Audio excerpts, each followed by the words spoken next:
So have this up. All right. Good afternoon.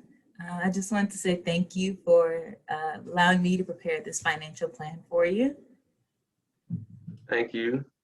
I'm looking forward to hearing how you can help my wife and I reach the goals for our family. All right, well, we'll just dive on in. To begin, I prepared a summary of your financial position and some key financial ratios using for your income, expenses, assets, liabilities, and the information that you provided. These key ratios provide a good assessment of your financial well-being. A summary of these ratios along with the recommended values are below in the report that I sent over to you. Your first ratio is the living expenses covered ratio. Basically tells us how many months you'll be able to live if your income was to stop. So the recommended length of time is about 3 to 6 months. Based on your information, you would only be able to sustain for only 2 months.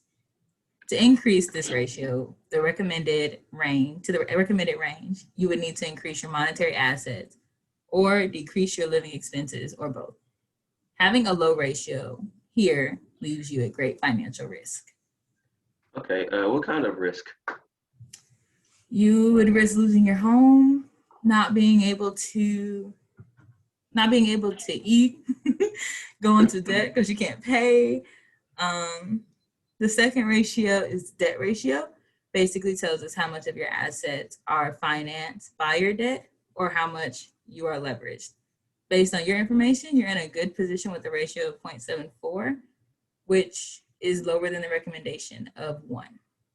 Okay, well, that sounds good then. Yes. The third ratio, the debt service to income ratio, tells us how well you manage your debts and your ability to repay them. The recommendation for this ratio to be below 36%, and with your ratio of 15.81, you're in a good position here as well. Okay, 2 out of 3, we're doing pretty good. Hold on. The fourth ratio is the savings ratio, which tells us how much of your disposable income you're saving. It basically allows the level of what you're saving versus spending. It's recommended that this ratio is 10% or more, and you all are spending way, at your value of 2.7, it shows that you guys are spending way more than you're saving. Therefore, a reduction in your living expenses and increase in your savings will improve the ratio to the recommended level. Okay, now I see what you're saying. I got too excited. We got to find a way to cut our costs back a little bit. Yes, you do. Yeah. The last ratio is the investments to total assets ratio, which tells us how well your investments are producing wealth. The recommended value for this ratio is 10% or more, and your value is at 27.81. So you all have made some good decisions with your investments and are in a good position. In summary, the 2 areas for you are to reduce your living expenses and increase your savings. That will help you improve your living expenses covered ratio and your savings ratio. That is not too bad. I think we can work on that. We can work that. Okay. All right, so next is your car recommendation. So I see your car is nearing 300,000 miles. I do agree that you should consider purchasing a new vehicle. Since you have settled on the 2021 Honda Pilot EXL, let's evaluate your financing options. The 2 options are to finance through Honda or to finance through PenFed Credit. Both finance companies have 48, 60, and 72 term options. The credit union offers a $3,000 cash allowance for financing with them. The relevant costs and terms are summarized below in that sheet I gave to you. I recommend going with the lowest total cost option for financing for 48 months with the PenFed Credit Union. With the cash advance, the option allows you to make a lower down payment. The interest rate is mid-range of all the options, but will result in a overall lowest cost between the 6 financing options that are available to you. Great. That sounds good. I'm really ready to get rid of this hoopty. Um, I'm glad you're interested in purchasing your first home as well. Um, while the interest rates are low, it is a good time to buy, generally speaking. It is preferable to finance for 15 years instead of 30 years and to obtain a loan that has a good fixed interest rate. I have summarized your financing options in the table below. My recommendation would be for you to go with the conventional loan with 20% down payment for 15 years. This option has the lowest cost, and because you would be making a 20% down payment for 15 years, this option has the lowest total cost, and because you would have nothing to pay, PMI insurance. As you can see the chart in the summary below, this option has the lowest interest rate and the lowest total payments and the lowest total cost, and is only a 15-year term. Wow, 20% sounds like a lot, but if it costs us less in the long run, that might be the best option, really. Yeah. Mhm. With your goal of having 4 million saved for your retirement 40 years from now in mind, I have put together some savings goals and recommendations for your retirement and investment plans. Taking into consideration with your current balance of $12,500 and your annual contribution match from your employer, an expected return of 9%, I've calculated that you will need to start saving $7,376.44 every year to reach the $4 million goal. It is my recommendation that you first contribute $3,300 to your 401k and then $4,076.44 to a Roth IRA. The $3,300 is simple to do as your employer is already contributing that amount to your 401k plan. The Roth IRA has advantages as it offers a tax-free growth and tax-free withdrawals when you retire and are over the age of 59 and a half. The IRS also allows you to contribute up to $6,000. Within your 401k, you have some options of funds to invest in. I recommend investing in a fund that is simple and has a low expense ratio.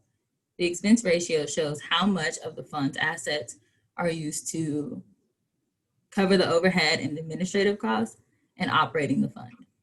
For those reasons, my recommendation is for you all to invest in the Schwab Target 2060 Index Fund. It's the simplest one to invest in, and it has low expense ratio.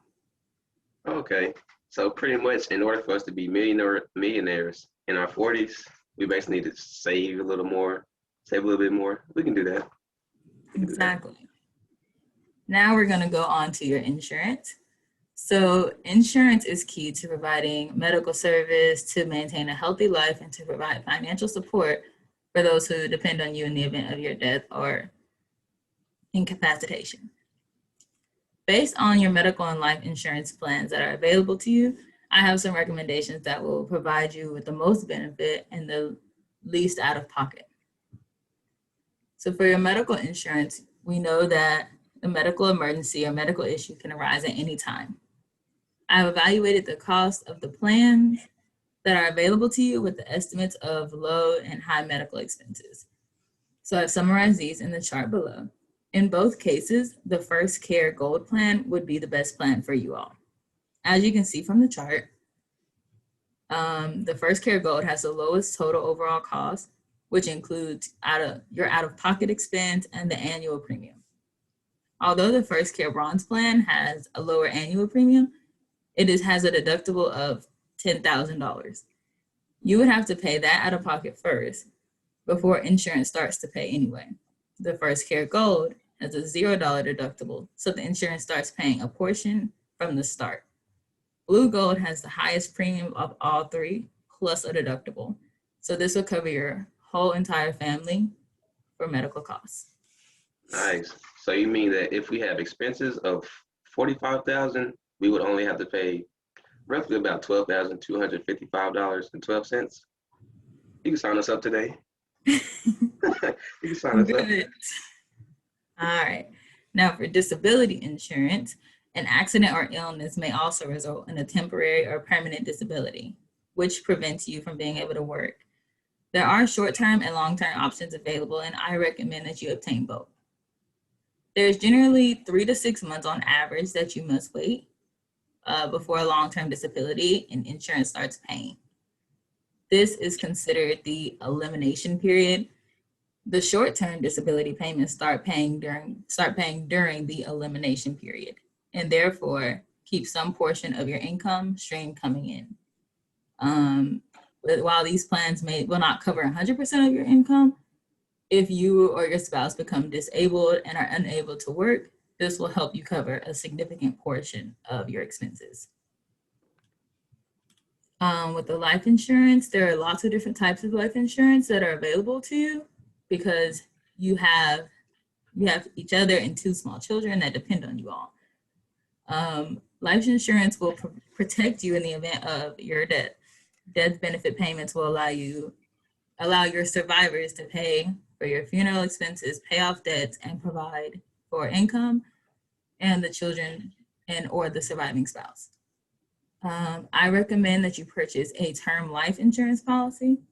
The main reasons I recommend this type of insurance are it's good for coverage in specific time, specifically while you are relatively young and while you have young kids at home. You can renew the policy without having to have a medical evaluation, and it's less costly than permanent policies. Yeah, I agree. I agree that we do have to do these steps of insurance, these type of insurance steps, because you never know what will happen these days. You know, you need somebody to be at home to benefit when, you pass away. All right.